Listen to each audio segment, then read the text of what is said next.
Hello students, मैं हूं अभिषेक खंडेलवाल और स्वागत करता हूं आपका ग्रासरूट एजुकेशन चैनल पे। दोस्तों, आज हम लोग बताने वाले हैं आपको सीआरआर और एसएलआर का क्या डिफरेंस होता है। बहुत आप लोगों ने सुना होगा सीआरआर और एसएलआर के बारे में, लेकिन ये होती क्या है। सीआरआर और एसएलआर को हम लोग बहुत ही अच्छे तरीके से आपको ये समझाने वाले हैं। तो दोस्तों, अगर अभी तक आप लोगों ने चैनल को सब्सक्राइब नहीं किया है तो सबसे पहले चैनल को सब्सक्राइब कर दे और बेल आइकन को प्रेस कर दे, ताकि जैसे ही वीडियो अपलोड हो आप लोगों के पास नोटिफिकेशन आ जाए। देखो दोस्तों, ये क्वेश्चन बहुत बार आता है कि सीआरआर और एसएलआर के अंदर क्या डिफरेंस होता है। अब जो बारीक सा डिफरेंस होता है वो बहुत ज़्यादा कंफ्यूजन करता है, इसीलिए हम लोगों ने ये वीडियो बनाया है ताकि आपका सीआरआर और जो एसएलआर का कंसेप्ट है वो बहुत ही अच्छे तरीके से क्लियर हो जाए। तो चलो देखते हैं सीआरआर और एसएलआर क्या होता है। देखो, सबसे पहले अगर हम लोग बात करें कि सीआरआर की फुल फॉर्म क्या होती है, तो वो होता है कैश रिजर्व रेशियो। तो एसएलआर का पूरा नाम होता है स्टैट्यूटरी लिक्विडिटी रेशियो, ये इनका पूरा नाम होता है। ठीक है, या अगर हम लोग बोले इसको तो हिंदी में हम लोग इसको बोलते हैं नगद आरक्षित अनुपात। ठीक है, नगद आरक्षित अनुपात। ठीक है, इसी तरीके से और हिंदी के अंदर जो एसएलआर है उसको बोला जाता है वैधानिक तरलता अनुपात। ठीक है, वैधानिक तरलता अनुपात, या अगर मैं इंग्लिश में इसको बोलूँ तो इसका पूरा नाम होता है statutory liquidity ratio. I hope पूरा नाम आपको समझ में आ गया होगा। अब अगर हम लोग बात करें, ये कंसेप्ट जो है इसी 3 वर्ड्स के अंदर इसका मीनिंग छुपा हुआ है। क्या है वो हम लोग जैसे डेफिनेशन पढ़ेंगे, यहाँ से आप लोगों को समझ में आ जाएगा कि सीआरआर होता क्या है। सीआरआर के बारे में क्या लिखा हुआ है, it refers to the minimum percentage. किसकी बात हो रही है? Minimum percentage of banks total deposit. Bank का जो टोटल डिपॉजिट है उसके मिनिमम परसेंटेज की बात हो रही है। Required to be kept with central bank, कि जो टोटल डिपॉजिट है किसी भी बैंक की, ठीक है, उसका कुछ मिनिमम परसेंटेज क्या होता है, सेंट्रल बैंक के पास क्या करना पड़ता है, रखना पड़ता है।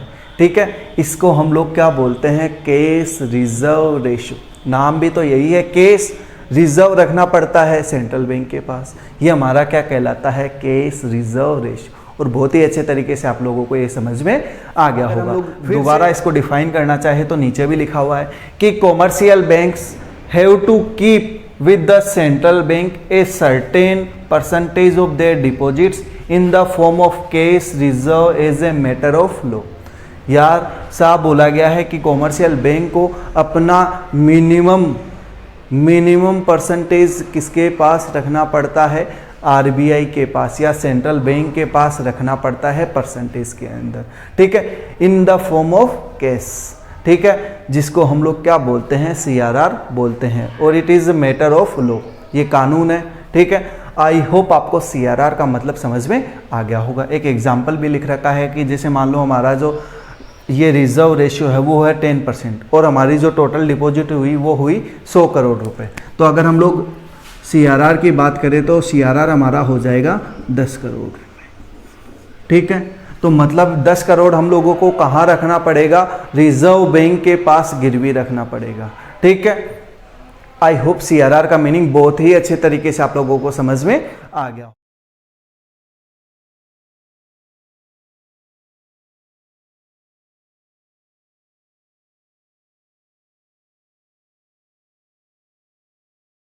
होगा। अब हम लोग बात करें एसएलआर की, तो देखो, every bank is required to maintain a fix percentage of its assets in the form of cash और अदर लिक्विड एसेट्स।